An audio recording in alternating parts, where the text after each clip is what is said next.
today's notes, we are continuing with the Regents questions. So we'll start with number 37. Number 37 says, John has 4 more nickels than dimes in his pocket for a total of $1.25. Which equation could be used to determine the number of dimes X in his pocket? So they're only asking us to write the equation. They're not even asking us to solve anything. They tell us that the dimes are represented by X. They also told us we have 4 more nickels than dimes. So if our dimes are equal to X, our nickels have to equal, well, 4 more than that is X plus 4. So that's what the two let statements are for our items. And now if we know that dimes are worth 10 cents and nickels are worth 5 cents. So we have to look at the different setups. They're saying 10 cents times X plus 4. Well, X plus 4 is our nickels, so that would be 5 cents. So that can't make sense anyways. This one is saying 5 cents times X plus 4 plus 10 cents times X would be our $1.25. If you add up how much we have in nickels and how much we have in dimes, it would give us our total. But let's check our other ones. This one is saying 10 cents times 4 times X.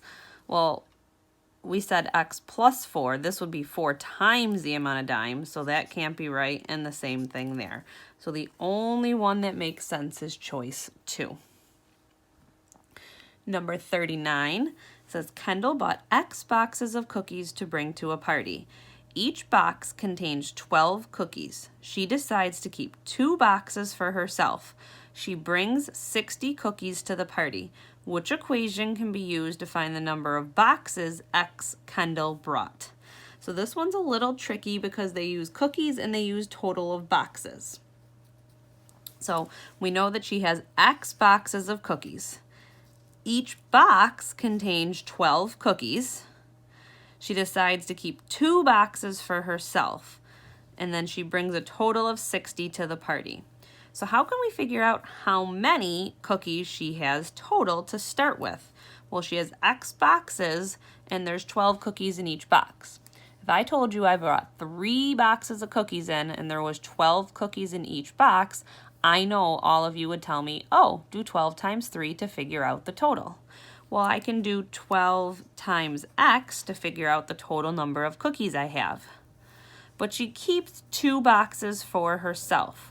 Well, if we know that she's keeping 2 boxes, how many cookies are in each box again? 12.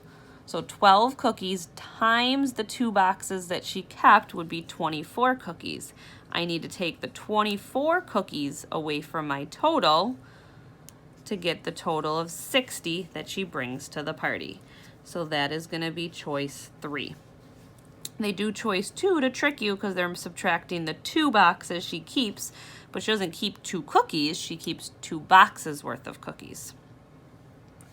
Number 41. I'm going to move this up a little for you.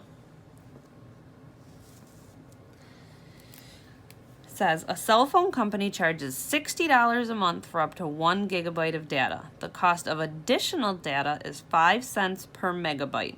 If D represents the number of additional megabytes used and C represents the total charges at the end of the month, which linear equation can be used to determine a user's monthly bill? So if we look at each one individually, $60 minus 5 cents, well, are they taking money off of our bill? Because remember, C is our total cost of our bill. We know we're already paying them $60. They're not going to take money off of our bill, so it can't be number 1. And if I glance down, number 3 also has a minus sign. They're never going to take money off of your bill. So we got to decide between 2 and 4. This is already adding the $60 and the 5 cents. They have $60.05 times D. Well, are we multiplying 60 by anything? No, we're just paying that 60 one time that month. We're paying the 5 cents every additional megabyte we use, so that's why it has to be choice 4. These ones are nice because they're real life problems, and if you kind of think about it outside of math, looking at each multiple choice, you can sometimes usually get through them pretty easily. Let's go on to the next page. Number 43. Move it down just a little bit. Actually, I'm going to leave it there so you can see my work, but you've missed some of the problem, but you have it on your paper. Which value of x satisfies the equation 5 over 6 times 3 over 8 minus x equals 16? There's a couple different ways you guys can do this. First, I'm going to show you the actual math on how to do this problem. But if you look down at the next one has some scary math going on. So I'm going to distribute just like I would if they were numbers. You guys see fractions and get freaked out. 5 over 6 times 3 over 8. Don't get freaked out. Your calculator will do that for you. Remember, alpha, y equals, and enter, and that gives us our fraction.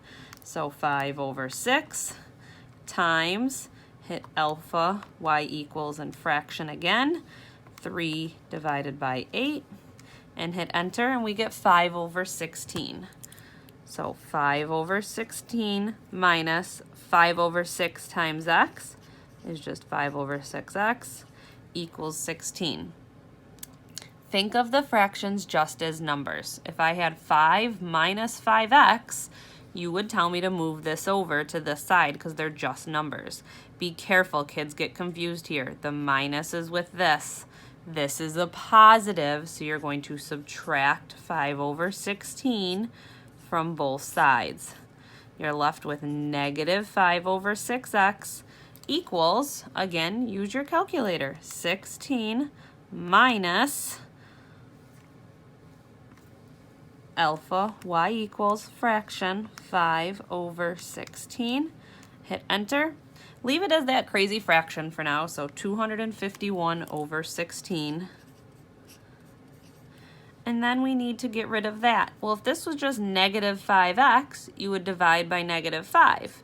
The fraction is just a number, so I'm going to divide by just that number, which is negative 5 over 6. Here they cancel. I get x equals. So we got a little bit of work to do here.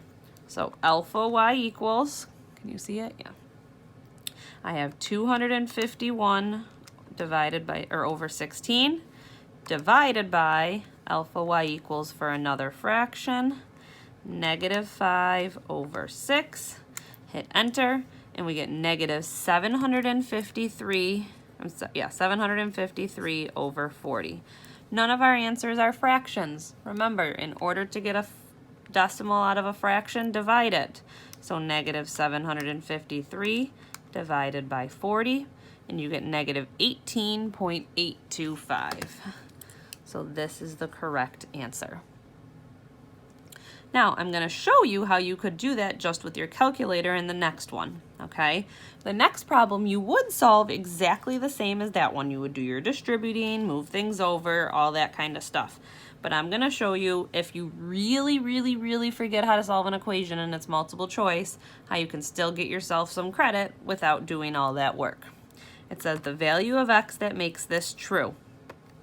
So it's a lot of work typing in, so I'm going to clear it out.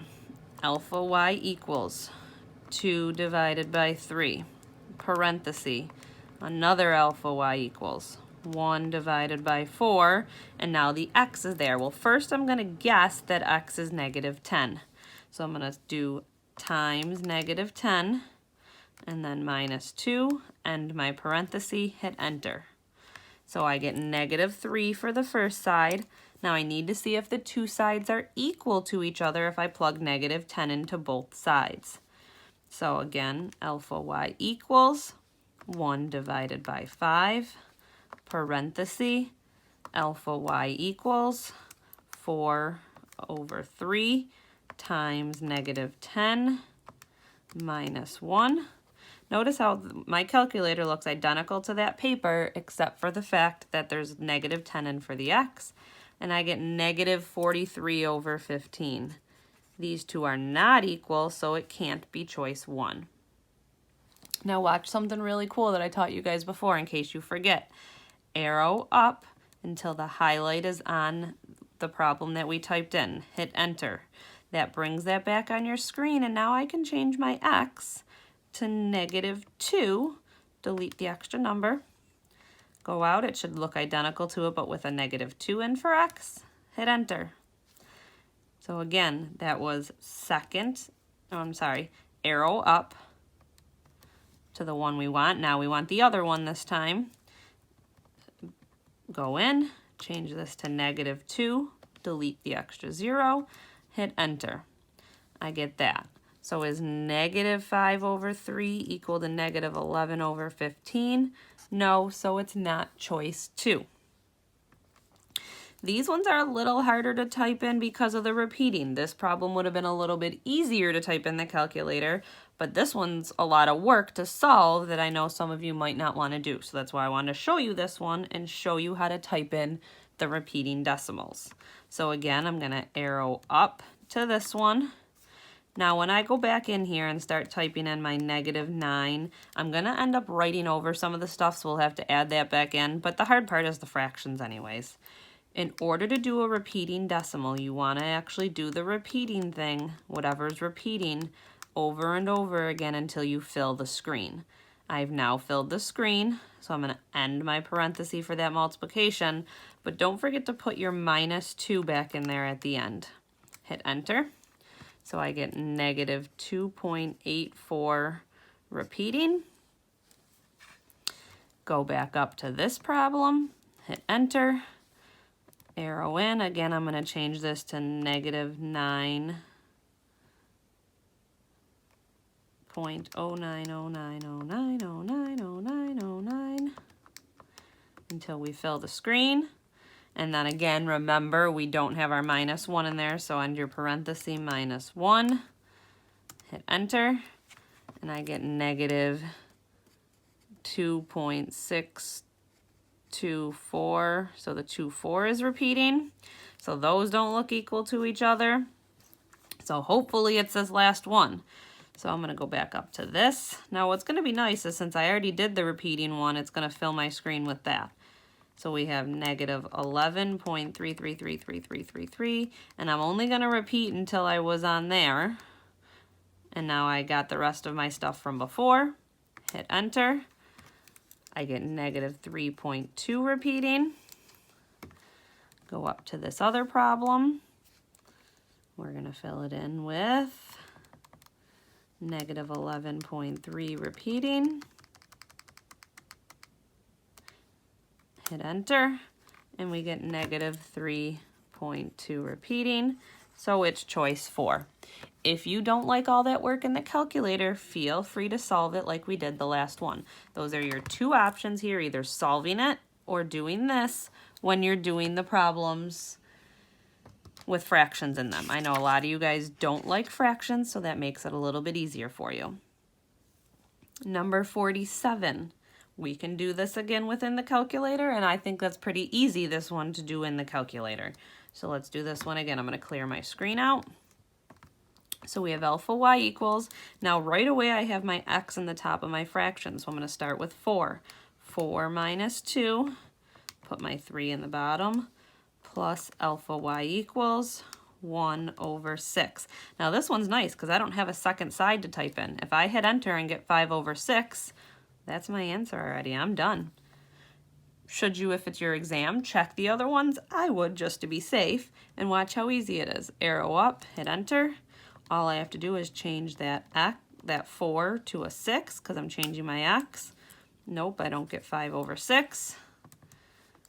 Change my 6 to an 8. Oops, I hit it twice. Nope, I don't get 5/6. And now we got to change the 8 to an 11. And no, I don't get 5/6. So choice 1 was the correct answer. Couple more problems to go through. These are the ones that you guys really don't like. They're the literal equations. All you're doing is reworking an equation, but you're not actually solving for just an answer. You're just rearranging the letters around. But you still follow the same steps as solving an equation. The distance a free-falling object has traveled can be modeled by the equation d equals 1/2 times a times t squared, where a is acceleration due to gravity and t is the amount of time the object is falling. What is t in terms of a and d? So when they say what is t, that is what they're telling you to solve for. And if you notice the multiple choice, they all say t equals. So we want to take this and get the t by itself.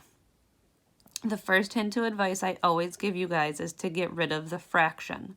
Now, if this was all numbers, we could do it by division, but because we don't want a fraction within a fraction and our numbers aren't going to go away, we need to do it another way. Anytime you have a fraction in a literal equation, you want to multiply by the reciprocal. If I multiply this by 2 over 1 and this by 2 over 1, this will cancel over here. 2 over 1 is the same as 2, so this is going to give me 2d equals a times t squared. We're still working on getting t alone, so I want to get the a away from it. Well, if it's a times t, we're going to divide by a. So I have t squared equals 2d divided by a. And remember, the opposite of squaring something is the square root of it. So those cancel. I get my t alone, and I have the square root of 2d over a. The nice thing about these is there's really no math to be done. You just have to remember the steps to follow in order to solve it. 51 says, using the formula for the volume of a cone, express r in terms of v, h, and pi. This one confused kids when it was on the exam because they didn't give you a formula like the rest of the problems. They just told you volume of a cone.